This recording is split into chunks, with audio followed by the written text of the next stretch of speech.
Claire Morgan leads a quiet, predictable life in Burlington, Vermont. She works from home as a book editor and teaches part-time at a local college. Her world is muted, minimalist decor, muted conversations, a calendar filled with tasks, not moments.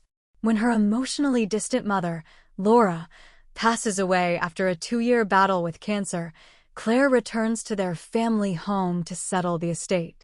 While clearing the attic, Claire discovers an old leather-bound volume of Emily Dickinson's poetry, one she remembers her mother keeping close. Inside it, she finds a sealed letter dated 1992, never opened. It's from a man named Daniel Whitmore, and it's addressed to Laura. The handwriting is delicate, aching. Claire reads it once, then again. It's a love letter, a goodbye. Daniel speaks of a love that changed him, of an accident that shattered his world, and of a decision to walk away so Laura could live a life free from the burden of his sorrow. The words drip with longing and regret. Daniel, it turns out, was never part of any family story Claire knew. Her official father, Jonathan Morgan, a soft-spoken businessman who died in a car crash when Claire was 6, had always been described as Laura's one and only love. But now Claire wonders if that was even true.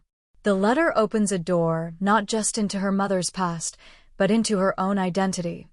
Driven by a mix of grief, obsession, and a lifelong craving for emotional truth, Claire begins digging.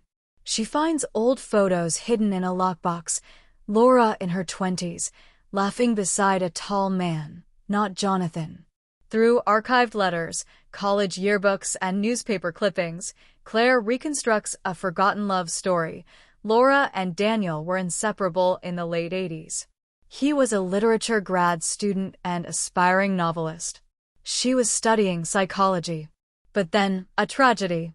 Daniel's younger brother died in a hunting accident. Daniel, racked with guilt and blamed by his family, fled to take care of his sister and disabled niece. He sent one letter. No reply. He never tried again. What Claire doesn't yet know is that Laura never received the letter. And she never stopped waiting.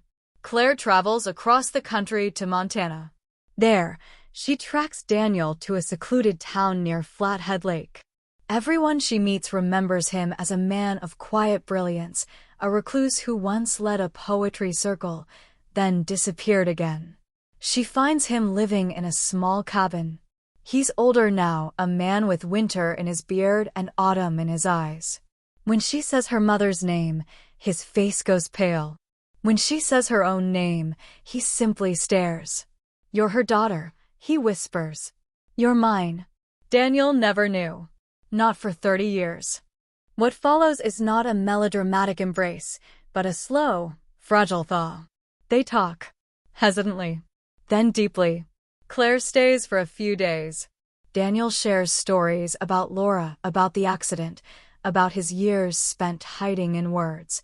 He shows her old drafts of novels, poems he never dared publish, letters never sent. Claire realizes she is not just her mother's daughter.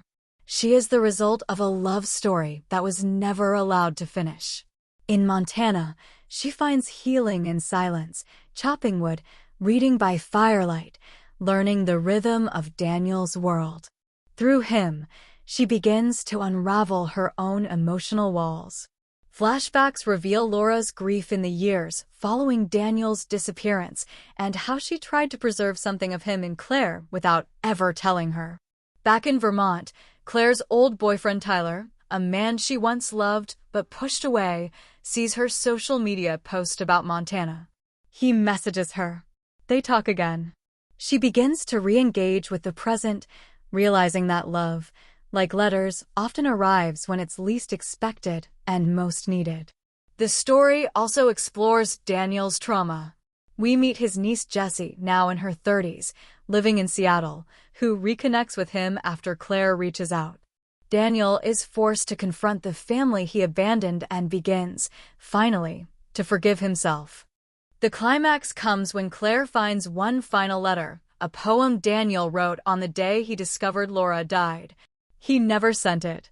She reads it aloud at her mother's grave in the film's final scene. We loved in the silence between years. We waited in doorways no one passed through. But if you're listening now, our story didn't end. It simply paused. Until your daughter arrived. Subscribe now and never miss out.